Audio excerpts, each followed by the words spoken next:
Anong gagawin mo kung sa school kung saan ka nag-aaral is may sumasabay kapag sumasakay kayo ng elevator?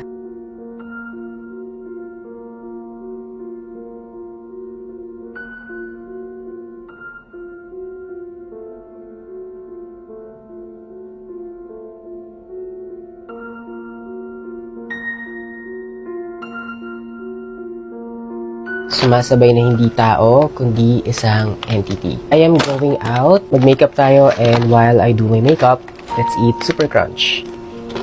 Nung bata pa ako, sobrang favorite ko to. Still the same Super Crunch. Going back sa story, kumapit lang kayo. Kasi itong story na to is merong kasamang video. Yung sender natin today is papangalanan natin Krisha. And this story happened around 2018 to 2019. At that time, sila ay nagkaroon ng task na gumawa ng project, which is they were required to create a video. And yung taong involved sa video na to is hindi naman ka-groupmate ni Krisha. While they were filming, everything was normal naman. They decided na mag-film na medyo malalim na yung hapon. It's almost evening na rin kasi they wanted to shoot sana nang wala nang masyadong gumagamit ng elevator, wala nang mga dumadaan sa hallway. Krisha was very specific na yung isang group na nag-shoot nung time na yon, sila ay nag-film sa may side ng building kung saan wala masyadong gumagamit ng elevator. Ang may access lang was their professors, yung mga athlete, para nga naman walang istorbo. Also, wala din masyadong nag-access ng elevator na yon kasi malayo siya sa student gate. Kung ikaw ay isang tourism student sa batch nila at nanonood ka ngayon, Krisha said that you might know this story kasi itong story na to is nangyari sa NU or National University, Manila. This happened specifically sa main building. And sabi ni Krisha na alam ng lahat kung gaano ka-scary yung side ng building na yon. Kung papanoorin niyo yung video, iisipin mo na normal na scene lang siya sa isang elevator. Pero kung titignan yung maigi, nung unang beses na bumukas yung elevator, sa may bandang side, merong isang figure na kulay puti.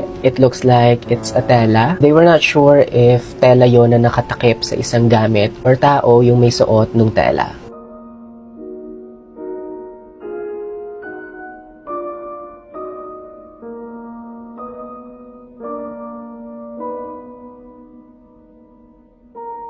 Pero kung mapapansin ninyo, yung second time na bumukas ulit yung elevator, wala na yung figure doon sa may loob.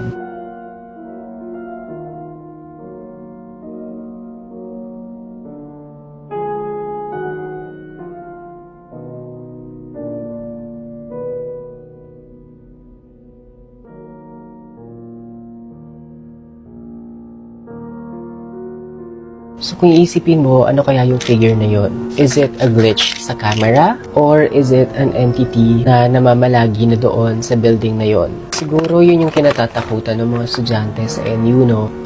Kasi kung alam ng lahat na nakakatakot yung part na building na yon, ibig sabihin, some of the students is na-witness na kung ano yung tinutukoy nila. Nung sinot nila yung video na yon, they were sure na walang ibang tao sa hallway or sa elevator, and hindi naman nila agad napansin kung ano yung figure na yon until nung nag-e-edit na sila. Nung nakita ni Krisha at napanood yung video, she was really bothered, but at the same time, she was very curious kung ano nga ba yung misteryo na nababalot doon sa side ng building na yon. Lalo na ang nagpatakot sa kanya is gabi na siya umuuwi.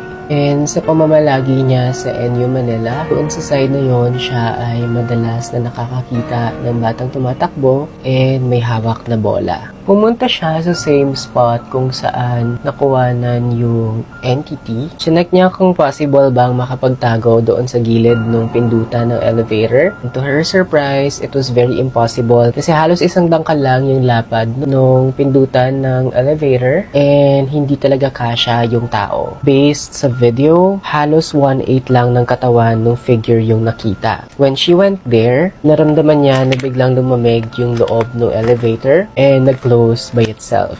Kaya siya naman kasi, bakit ka pa pumunta? She contained herself, pero ang nagpatakot sa kanya is kusang umakyat yung elevator sa 7th floor, which is known to be the haunted floor nung building na yon. Wala masyadong tao, bihira magkaroon ng students, kasi yung floor na yon, doon located yung faculty ng mga professors. So it's very rare na may mga students na mamamalagi doon. But anyway, I have to leave. Medyo late na ako. But here is the final look. Ubusin ko lang yung Super Crunch lunch ko. This is really my go-to snack. And I don't know, for some reason, pag nakikipagkwentuhan ako sa mga kapatid ko, sa boyfriend ko, ang sarap lang na meron kang kinakain. And in my case, it's the Super Crunch, which is kinalakihan ko. So, it's really my go-to and comfort snack.